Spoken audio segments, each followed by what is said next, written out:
अस्सलाम वालेकुम, मैं हूं डॉक्टर कशफुल हुदा और welcome to our podcast doctor बताएंगे। मेरे साथ हैं डॉक्टर महापारा, कंसल्टेंट गायनेकोलॉजिस्ट जिन्होंने अपनी स्पेशलाइजेशन इंग्लैंड और पाकिस्तान से की है।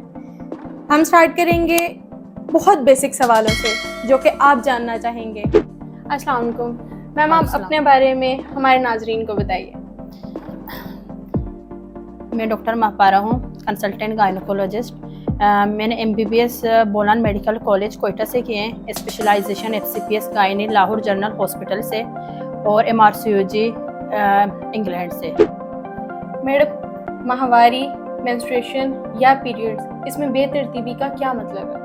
नॉर्मल मेंस्ट्रुअल साइकिल जो होती है 28 डेज से लेकर 35 डेज तक होती है, जिसको हम नॉर्मल साइकिल कहते हैं। पीरियड्स के माहवारी का साइकिल नॉर्मल है।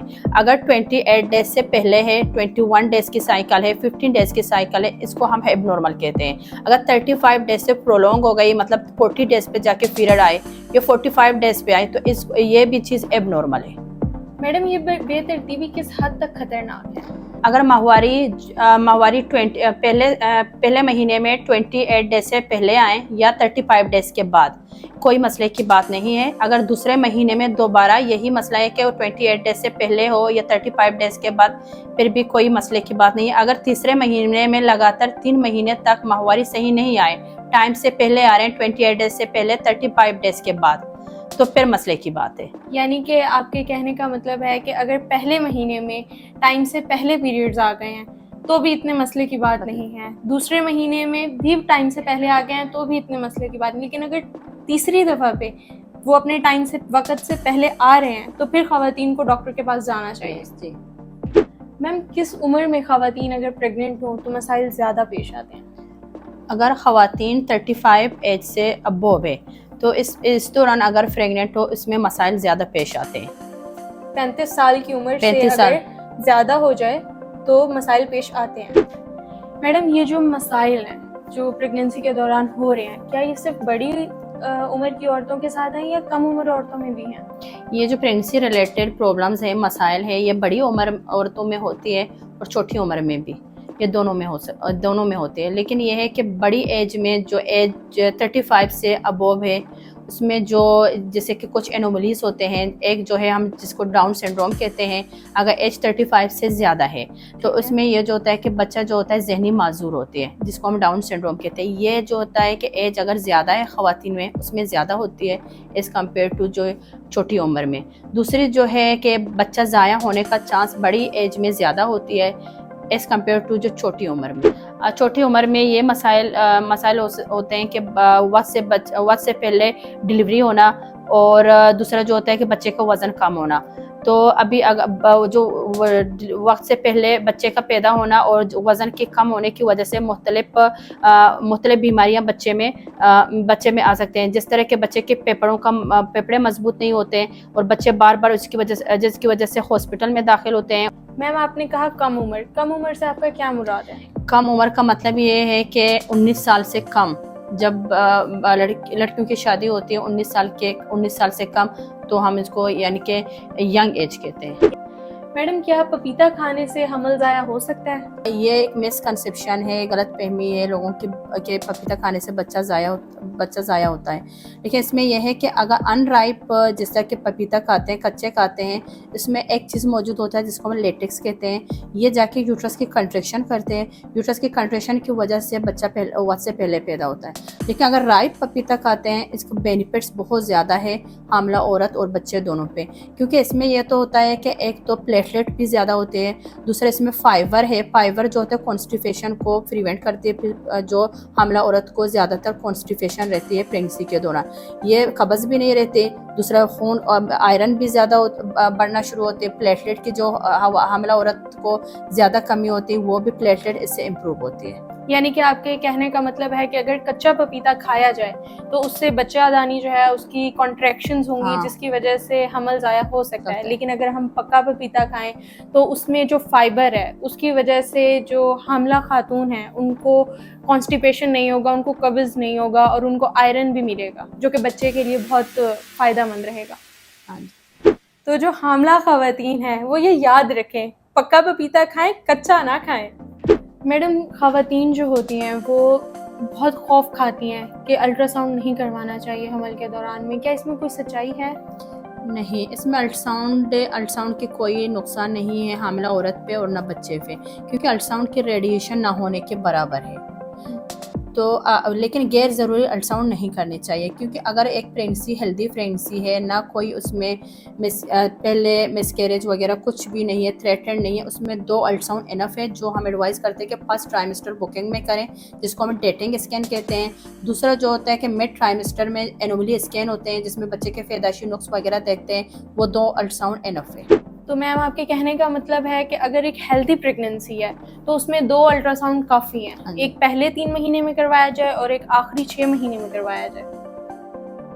तो जैसे आपने बताया कि प्रेगनेंसी में 2 अल्ट्रासाउंड काफ़ी हैं, क्या कोई ऐसी कंडीशन है जिसमें हम लोग 2 से ज़्यादा करवा सकते हैं? 2 से ज़्यादा अल्ट्रासाउंड हम कर सकते हैं कि एक तो पेशेंट की हिस्ट्री पे डिपेंड करती है, जैसे कि पेशेंट की प्रीवियस हिस्ट्री है कि रिकरेंट मिसकैरेजेस के या प्रीवियस प्री टर्म के, या पेशेंट खुद अभी करंट प्रेगनेंसी में हाइपरटेंसिव है, डायबिटिक है, या करंट प्रेगनेंसी में बच्चे की ग्रोथ सही नहीं हो रही है, तो इसमें हम 2 से ज़्यादा अल्ट्रासाउंड फ्रीक्वेंट अल्ट्रासाउंड करते हैं, लेकिन इसमें अल्ट्रासाउंड का कोई नुकसान नहीं है बच्चे पे ना माँ।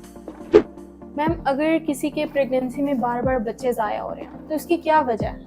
मतलब वजूहत होते हैं। इसमें यह है कि एक जो है कि मेजर जो है वो जो होता है कि क्रोमोसोमल एबनॉर्मलिटी है, जिसको हम जीन्स में ये कहते हैं कि जीन्स में कोई एबनॉर्मलिटी है, इस वजह से बच्चा ज़ाया होता है। फर्स्ट ट्राइमेस्टर में ज़्यादातर जो बच्चा ज़ाया होता है क्रोमोसोमल एबनॉर्मलिटी की वजह से, यानी कि उसके जीन्स में मसला है।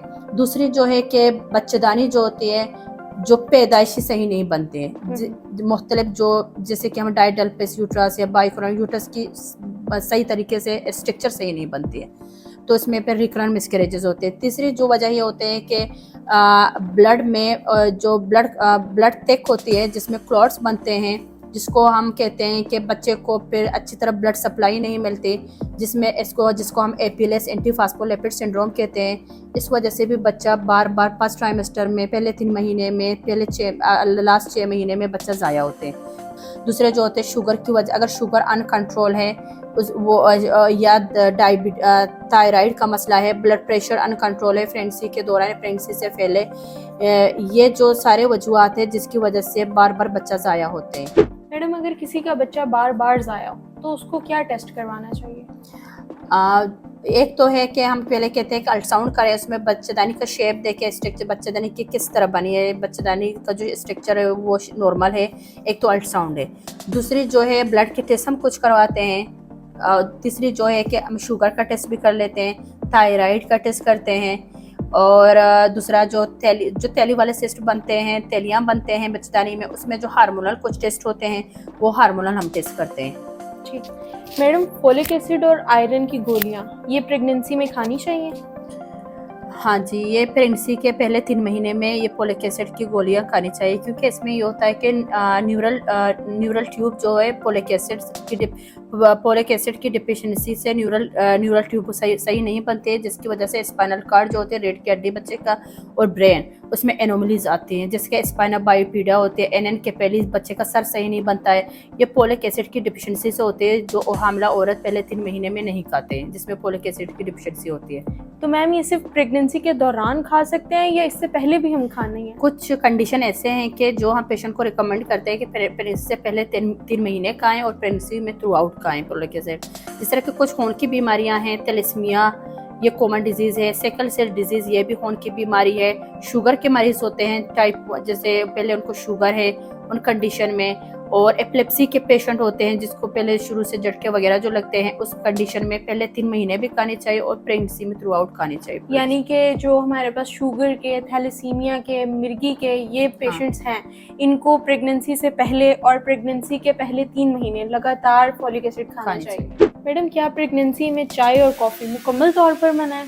नहीं जी, जो कॉफ़ी और चाय होती है प्रेगनेंसी में मना नहीं है, लेकिन यह है कि एक मिकदार में पीनी चाहिए, एक अमाउंट में। 1 से 2 कप कॉफ़ी या चाय प्रेगनेंसी में अलाउ है, प्रेगनेंसी में पी सकते हैं, इसमें कोई वो नहीं है, नुकसान नहीं है। यानी प्रेग्नेंट फीमेल्स एक दिन में 2 कप कॉफ़ी या 2 कप चाय या 1 कप कॉफ़ी और 1 कप चाय ही पिएं, इससे ज़्यादा ना पिएं। जी मैम अगर हामला खातून में पानी पड़ जाए तो उसको क्या करना चाहिए? हामला ख़वातीन को अगर पानी पड़ जाए तो वो अपनी डॉक्टर के पास ज़रूर उनको आना चाहिए, क्योंकि पानी पड़ना बच्चे के लिए सही नहीं होती है। क्योंकि एक तो फिर एक पानी पड़ना जो है कि पहले जब ख़वातीन और हामला औरत को पानी पड़ता है तो हम अल्ट्रासाउंड करके देख लेते हैं कि पानी की कमी तो ज़्यादा नहीं हुई है। अगर पानी की बहुत ज़्यादा कमी होती है, जिसको हम AFI कहते हैं, जो नॉर्मल रेंज होती है 5 से लेकर 25 तक होती है, अगर उसमें हमें पता चल जाता है कि हम हामला ख़वातीन को कितना पानी पहले से घर में पड़ चुकी है, ठीक है ना, तो अगर उसमें ठीक आई तो ठीक है। अगर ये है कि अगर बहुत ज़्यादा लीकेज हो रही है तो उसमें हम पे देख लेते हैं कि जेस्टेशनल एज कितनी है। 37 वीक से पहले है तो इसको हम प्री प्रोम कहते हैं, जिसके pre term pre mature rupture of the membrane कहते हैं। उसमें फिर हम पेशेंट को एडमिट करके मुख्तलिफ टेस्ट भेजते हैं, ब्लड के टेस्ट करते हैं और प्रेग्नेंट पेशेंट की हम मॉनिटर करते हैं, इनका फीवर चेक करते हैं क्योंकि फीवर भी ज़्यादा होती है इसमें, और इन्फेक्शन में TLC WBC ये भी ज़्यादा होते हैं। और बेबी को हम मॉनिटर करके देख लेते हैं बच्चे की, अगर 30 वीक से बच्चा ज़्यादा है CTG भी हम कर सकते हैं, बच्चे की धड़कन चेक करते हैं। अगर सब कुछ नॉर्मल रही, एंटीबायोटिक देते हैं, बच्चे के फेफड़ों का मजबूती का टीका लगाते हैं अगर उससे पहले हो, बच्चे के फेफड़े मजबूत हो। अगर इनकेस उनकी मॉनिटरिंग में 3 दिन में रिकवरी हो गई, लीकेज भी ठीक हो गई, तो पेशेंट को फिर हम घर भेज देते हैं ताकि अपना टाइम पूरा करके फिर आ जाएँ, 37 वीक्स कंप्लीट करके फिर आए। अगर इन केसेस में कोई रिकवरी नहीं हुई, कंटिन्यूस लीकेज है और इन्फेक्शन की तरफ जा रही है, जिसको हम कोरियोमाइटिस कहते हैं, ये माँ के लिए सही नहीं होती, कोरियोमाइटिस से इन्फेक्शन फैल जाती है, तो इसमें फिर हम वीक्स नहीं देखते हैं, चाहे 30 वीक्स है 25 वीक्स में, तो फिर हम दर्दों वाली गोलियां दे के डिलीवर करते हैं ताकि इन्फेक्शन को प्रिवेंट करने के लिए। फिर हम बेबी के सर्वाइवल नहीं देखते हैं। मैम आपने कहा कि रिकवरी हो जाए, पानी पूरा हो जाए, तो अगर एक दफ़ा पानी पड़ गया, वाटर ब्रेक हो गया, तो क्या दोबारा से वो पानी फिल हो सकता है, रिकवर हो सकता है? देखिए ना, उसमें अगर पहले हम क्लिनिकली एग्जामिनेशन करके देख लेते हैं कि मेम्ब्रेन, अगर मेम्ब्रेन इंटैक्ट है, जस्ट हल्की फुल्की से पानी पड़े तो उसमें अगर रिकवरी हो गई तो बच्चे की पानी ठीक है, तो उसमें फिर कोई वो इतना मसले की बात नहीं है और ना इतना नुकसानदा है। तो अगर मेम्ब्रेन भी रप्चर हुए हैं तो उसमें फिर हम प्रेगनेंसी को आगे नहीं लेके जाते, क्योंकि इन्फेक्शन डेवलप होती है, तो बेबी तो वैसे भी बच्चा पेट में भी पोत होगी और माँ को भी इन्फेक्शन लगेगी।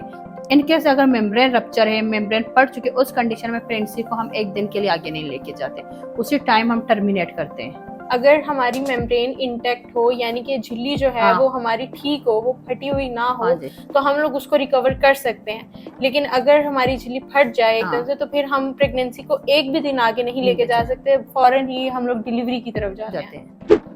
मैम अगर किसी खातून का एक दफ़ा सिजेरियन हो गया तो क्या ज़रूरी है कि अगली दफ़ा सिजेरियन ही हो या नॉर्मल डिलीवरी हो सकती है? अभी देखिए ना, इसमें फिर हम देखते हैं कि पेशेंट की अभी करंट प्रेगनेंसी पे डिपेंड करती है, प्रीवियस प्रेगनेंसी पे। अभी करंट प्रेगनेंसी में कोई अगर रिस्पेक्टर नहीं है, पेशेंट प्रेगनेंसी हेल्दी है, स्मूथ है, उस कोई ना हाइपरटेंसिव डायबिटिक नहीं है, प्रीवियस इंडिकेशन हम देख लेते हैं कि पहले ऑपरेशन क्यों हुआ है। अगर पहले ऑपरेशन हुआ था, बच्चे की धड़कन ख़राब थे, या बच्चे ने पेट में पोटी किया जिसे मिकोनियम हम कहते हैं, या कोई प्रोग्रेस सही नहीं हो रही थी इस वजह से हुई, या फिर दूसरी डिपेंड करते हैं कि लास्ट चाइल्ड बर्थ कब थी, ड्यूरेशन सिजेरियन का प्रीवियस 2 ईयर का गैप है, उसमें फिर ये कंडीशन हम देख के फिर हम नॉर्मल का ट्रायल दे सकते हैं। लेकिन अगर इस प्रेगनेंसी में ऑल नीचे है और उसमें पेशेंट को ब्लीडिंग ऑन एंड ऑफ हो रही है, तो इस कंडीशन में तो फिर हम नॉर्मल का ट्रायल नहीं देते, हम ऑपरेशन की तरफ जाते हैं, क्योंकि प्लेसेंटा प्रीविया खुद एक कंट्रा इंडिकेशन है नॉर्मल डिलीवरी का, इसमें फिर हम C सेक्शन करते हैं। यानी कि अगर 2 साल का गैप आ जाए और कोई कॉम्प्लिकेशन ना हो, अब की प्रेगनेंसी में कोई कॉम्प्लिकेशन ना हो, और पिछली प्रेगनेंसी और अब में 2 साल का गैप आ चुका हुआ है, तो फिर हम नॉर्मल का ट्रायल दे सकते हैं। कि प्रीवियस इंडिकेशन बहुत ज़रूरी होती है, क्योंकि उसमें अगर सिजेरियन सेक्शन जो हुआ है प्री टर्म की वजह से, तो वक्त से पहले पैदा हुआ था, तो उसमें जो होता है यूट्रस के ऊपर जब हम इंसिजन देते हैं, ऊपर देते हैं, जिसको क्लासिकल इंसिजन कहते हैं, उसमें होता है कि फिर अगर दूसरी बार हम नॉर्मल का ट्रायल देते हैं, उसमें यूट्रस का रप्चर होने का चांस होती है, ठीक है ना। अगर ट्रांसफर इंसिजन दिया है तो उसमें यूट्रस रप्चर होने का चांस होता है। अगर पहले प्रेगनेंसी किसी वजह से, अगर हम नोट्स वगैरह भी देखने चाहिए कि पहले प्रेगनेंसी में किस वजह से ऊपर इंसिजन दिया है, नीचे दिया है बच्चेदानी के, अगर बच्चेदानी के ऊपर इंसिजन दिया है, इसमें यूट्रस रप्चर होने का चांस बहुत ज़्यादा होते हैं। तो ऐसे प्रेगनेंसी को भी हम ट्रायल नहीं देते हैं नॉर्मल का, हम सिजेरियन की तरफ जाते हैं। ठीक, सो मच मैम, आपने हमें जी, वक्त दिया और हमारे नाजरीन को इतनी मुफीद मालूमात दी, आपको बहुत शुक्रिया। Thank you. उम्मीद है आपको हमारा पॉडकास्ट अच्छा लगा होगा। अपने जो भी सवाल हों प्रेगनेंसी रिलेटेड वो हमारे कमेंट सेक्शन में ज़रूर मेंशन करें, हमारे एक्सपर्ट्स आपको इसका जवाब देंगे हमारे नेक्स्ट पॉडकास्ट के साथ में। तब तक देखते रहिए, सुनते रहिए डॉक्टर्स दिल और बहुत सेहतमंद रहिए।